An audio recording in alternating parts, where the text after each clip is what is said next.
И така, вие сте създали своя уебсайт и фони, а сега искате да се показвате по-добре в Google и страниците ви трябва да знаете, да се класират много добре там. Така че SEO е важна част. SEO е оптимизация за търсачки и е важна, когато искате да се класирате за конкретни ключови думи, да изглеждат много добре, когато някой сподели страниците ви. И като цяло за видимост в мрежата, как направите тези неща. И всъщност е много лесно и така, например, за SEO на страницата, on-page, SEO, как го правите. За, да кажем, тази страница, нашата начална страница, всичко, което трябва да направите е да кликнете на настройки на уебсайта и ще видите секцията за SEO. Виждате, че имате заглавие на страницата и метаописание, така че това е метазаглавието и метаописанията, които ще се показват в Google. Когато някой ви търси, това е заглавието и описанието под него. Така че това е много важно. Както можете да видите, имате оранжева линия под това, така че това показва оптималната дължина на заглавието и описанието ви. Така че, когато е достатъчно оптимално по пространство, е добре да използвате цялото място. Ще премине в зелено. Ако преминете това, ще премине в червено, защото е твърде дълго и ще бъде отрязано. Така че, основно дръжте го в оранжево-зелената зона.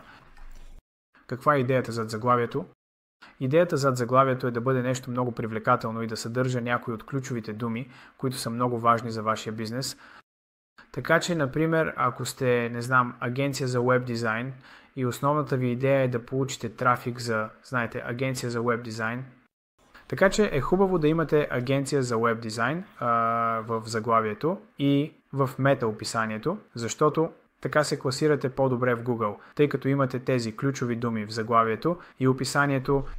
Освен това е важно да ги имате във вашия уебсайт и в цялата тази страница. Така че, например, тъгът за възраст, трябва да имате нещо свързано с него в описанията в заглавията H2, H3 и H4 също. Защото ако имате съдържание богато на ключови думи, съдържание свързано с ключови думи, това е добре, когато се класирате. Знаете ли за конкретна ключова дума, така че това е много лесно и можете да го направите за заглавието и описанието. Дръжте го много, добре структурирано, много привлекателни текстове. И се опитайте да включите някои ключови думи и се опитайте да ги поставите в първите позиции на текста, който добавяте.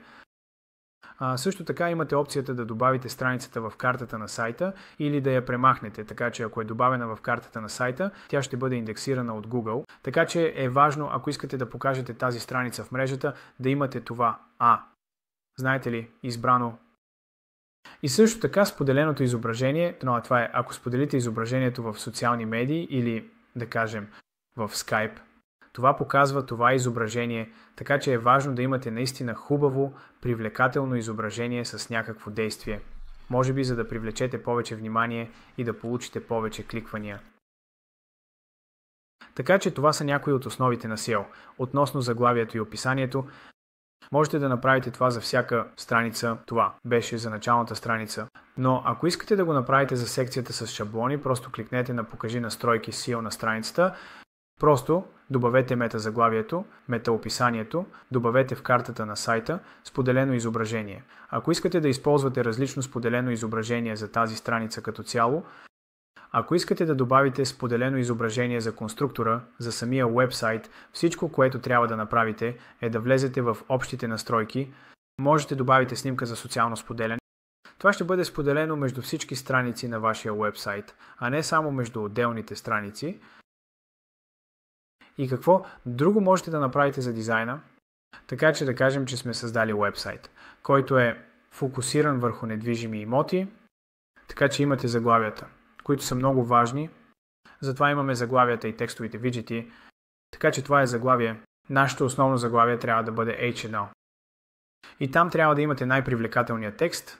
Първо, за да привлечете вниманието на клиента, който посещава страницата, но също така и да имате някои ключови думи в него, като например, ако става въпрос за недвижими имоти, като най-добрата агенция за недвижими имоти да кажем в Калифорния, и ще се класирате много добре. Ако включите това, знаете най-добре. Знаете агенция за недвижими имоти, например в Калифорния. И ако имате в заглавието и описанието, това ще покаже, че това е уебсайт, специално за, знаете, агенция за недвижими имоти.